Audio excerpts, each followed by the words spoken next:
Gretchen Ann was born on the 20th of August in 1974 in Fairfield, California. She was the oldest daughter of Michael and Bev Braham.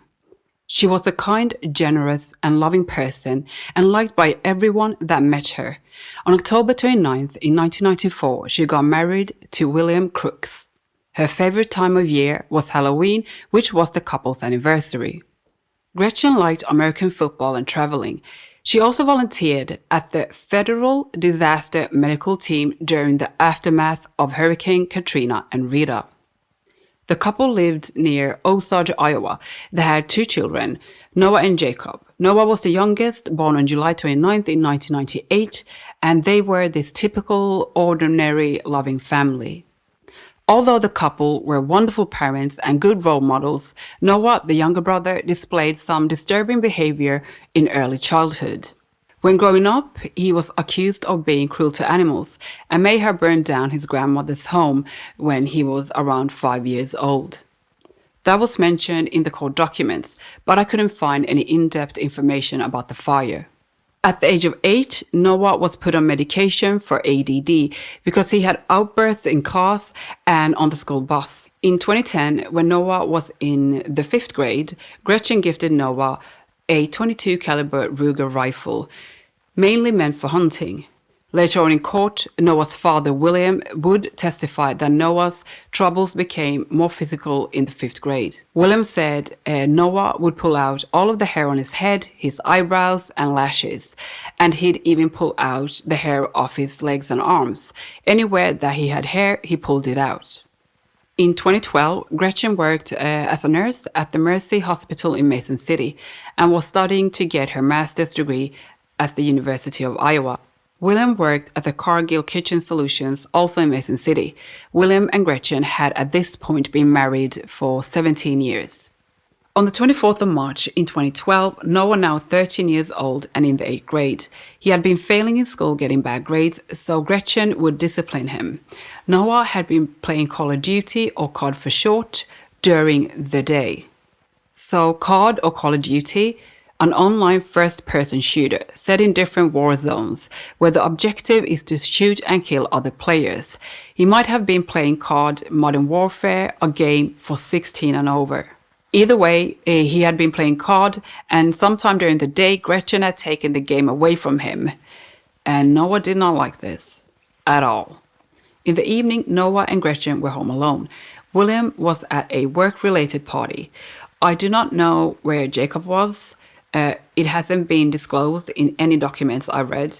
Noah loaded his .22 caliber rifle upstairs, the one Gretchen had given to him. He took the loaded rifle downstairs and saw Gretchen in the kitchen cooking dinner. She had her back turned against him. Noah later told a psychiatrist that he could not shoot Gretchen then and there because it wouldn't be honorable to shoot his mother in the back. Noah went back upstairs and waited for Gretchen to call him downstairs for dinner.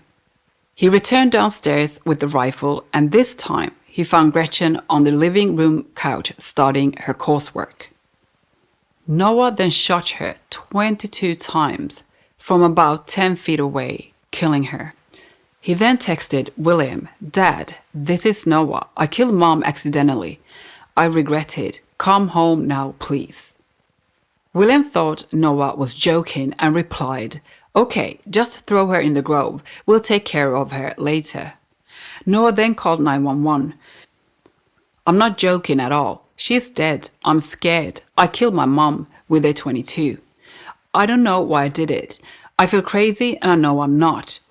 I think I have some form of ADD." And then he says, "I tried to rape her. I tried to rape her, but I couldn't do it." Noah talked about playing Call of Duty and that his mother took away the game because he had gotten some bad grades. "Something just came over me. I'm going to have to move away. I'm never going to be able to get a good job now. I mean, I'll barely be able to get a job like McDonald's." He then spent more time talking about how he could never be able to marry his 8th grade girlfriend and how he regretted playing Call of Duty. "That's all down the drain now. I'm going to have to move. I'm going to go to jail. I tried to rape my own mother. Who tries to rape their own mother?" The police knocked and Noah answered the door. Police asked Noah where his mother was. Noah told them she was in the living room and the gun was on a chair. They told Noah to wait on the porch while they entered the house. Deputy Hoftelin found Gretchen on the couch. He could see her chest and torso were riddled with bullet holes. Her pajama top was unbuttoned and she was naked from the waist down. Deputy Hoftelin confirmed that Gretchen was dead. They handcuffed Noah and put him in the back seat of the patrol car. They noted that Noah was not crying and did not appear emotional. Stoic, numb, detached were other adjectives used to describe Noah by the police. The trial began on April of 2013. Noah, now 14, faced charges of second-degree murder and intent to commit sexual abuse.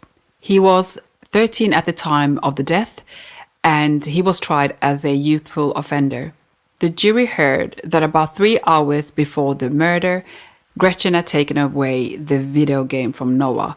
William testified that Noah had become more violent in recent years, breaking windows and using a knife to stab the wooden pillars, couch cushions, and doors in the family home. He said the violent actions came out of nowhere and were not planned, adding that often Noah would not remember why he had acted out, but always atoned for his actions. William said Gretchen was the disciplinarian of the family, which led to fights between her and Noah. He said they had a loving, but on occasion stormy relationship. However, when he was asked if he had ever heard Noah threaten to kill Gretchen, he said he had. Noah once told me he wanted to kill his mother, but I didn't take it seriously. On a few occasions, he said that he wished she was dead and in a ditch. I guess I didn't take it as a threat at the time. William told the jury there were about 5 guns in the house. William also confirmed that Gretchen bought Noah his very own rifle, the same one that was used to kill her. Other witnesses included a 14-year-old boy from Osage Middle School. He testified that in 2012, Noah would become aggressive and violent, even stabbing classmates with pencils. The boy said the incidents would happen once or twice every few weeks and then not happen again for days or even months. He also testified Noah had threatened to kill other students and Gretchen. A 14-year-old girl said she and Noah became friends in the 7th grade. She remembered Noah talking about suicide when he was 12. According to her, his behavior changed in March 2012. He got angrier quicker. In PE, he got mad at things he wouldn't usually get mad about. The responding officers testified and confirmed how they found the victim. Her torso riddled with bullet holes. Her pajama top was unbuttoned and she was nude from the waist down. The jury heard 14-year-old Noah Crooks admitting to shooting his mother more than 20 times and trying to rape her. Noah was convicted in May of 2013 of second-degree murder of his mother Gretchen. He was sentenced to 50 years in prison.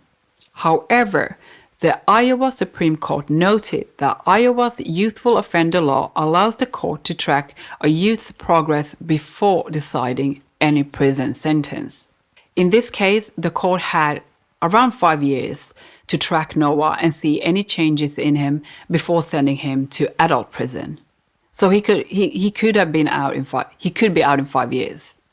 Noah would begin the sentence at Eldora State Training School. 2016, April, 3 years later, during a family meeting with William and the counselors, Noah was asked again why he had killed his mother. He responded, "I thought we would be better off without her."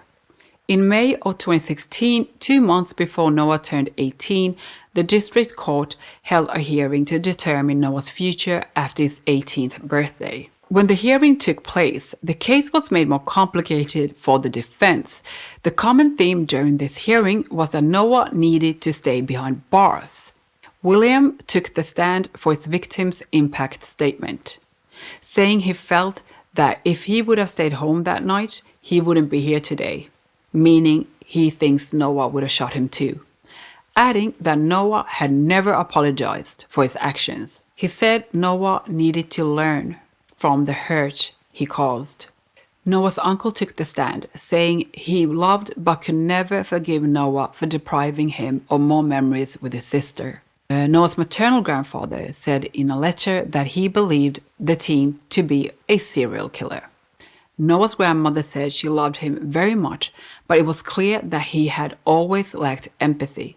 She added that she wanted Noah safe, but also wanted society safe from Noah.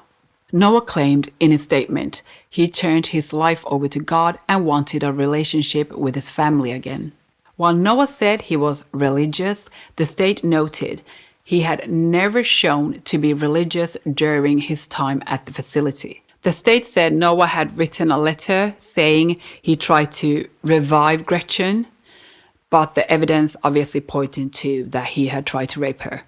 Finally, they added that a doctor said Noah doesn't have a mental illness at all, but will remain a threat his entire life, even if he is a model inmate, because Noah will say what he needs to in order to get out.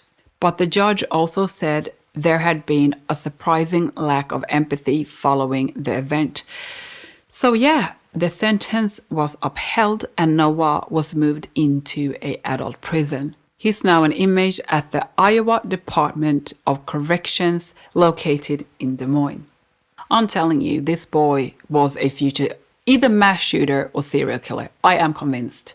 I think this could have been prevented had someone taken him seriously and definitely not have guns around him. Not saying he wouldn't have found another method to do it, but it's fucking easy with a gun with 22 bullets. Makes it a lot easier than stabbing someone. Thank you for today and thank you for watching my video and hopefully I'll see you next week. Okay, bye.